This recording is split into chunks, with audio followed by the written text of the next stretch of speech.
unmuted. This is the test that I wanted to run where I did both the HyperX alphas and the Astro a40 TR headset mic test using the Astro TR Mixamp Pro, but my dumb self forgot to unmute the HyperX headset. So half that video was just me talking, but there was no audio for it, so we didn't really get to properly listen to it. And I want to try to do both headsets in one video so that you can just straight continuously listen to it and see like if you do hear that difference in microphone quality. Um, when I did listen to the first video that I messed up, I'm not sure if it was just me talking or what, if I wasn't talking at the same consistent volume or anything like that, but it's very slight if you listen to it that you hear the audio on the Astros um, kind of like get low and then it gets high again.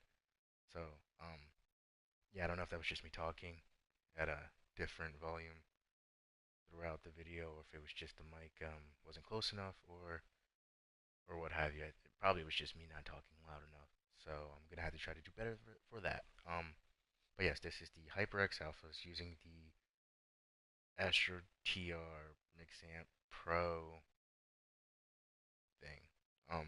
So I think this was a little long enough rant just to get a feel for how the HyperX sound.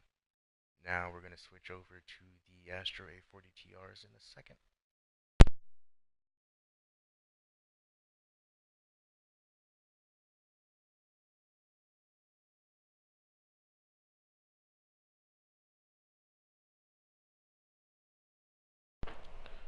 Alright, quick test.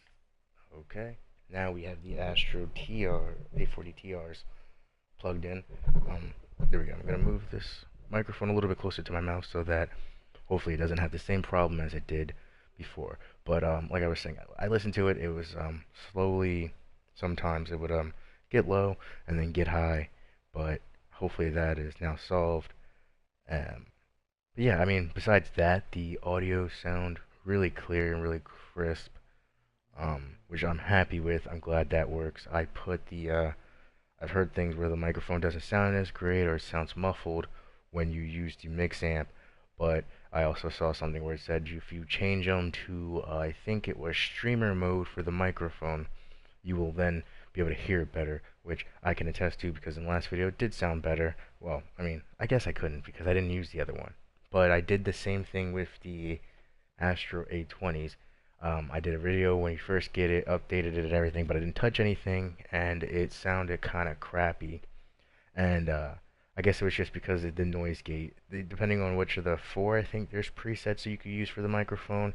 It changes the noise gate, and if you just put on a streamer, I think it kind of, here I'm snapping in the back. I think it kind of takes stuff out, but not completely, so you don't have to talk as loud. Cause I'm not a loud talker, so I think this works out for me at least.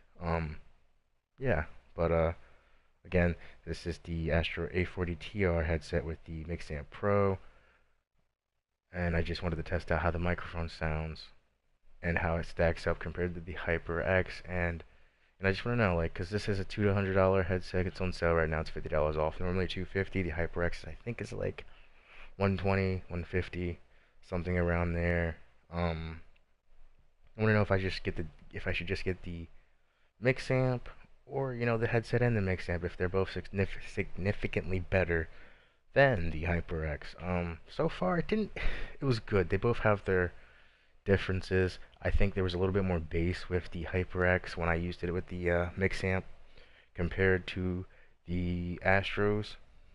Um, Clarity wise, they both sounded very well. Again, it's like I was saying though, it's like I guess it's more if you should like bass, a little bit more bass than right now with the test that I ran. The HyperX did seem a little bit better, but to each their own. Some people like it, some people don't. Um, Wearing these headsets, they're both lightweight, but there's something about the Astros that just feel a little bit more lightweight. I don't even know if they weigh less, to be honest with you. But maybe it's the combination of the air cups. Like I said, the Hyperx have like leatherettes, and the Astros, I don't even know what you would call this. It's like a squishy, breathable material, a little bit more breathable than the HyperX. My ears don't get super hot with the HyperX, but it does get warm depending on how long you're playing, and you know if you're trying to be a little sweaty, try hard, and what have you. Um, I mean they both are comfortable. After a while, like I'm not gonna say you completely forget that you're wearing headphones, but you know they are how do you say non-noticeable. There's a word I'm looking for. I can't even think about it. But yeah. Um. So this was the test. I hope it works out. I'm pretty sure. I don't think this one's muted. They both have inline mute buttons along their cords. The HyperX has a toggle type switch, switch it up or down, and the Astros actually have a just kind of like a button, which is nice.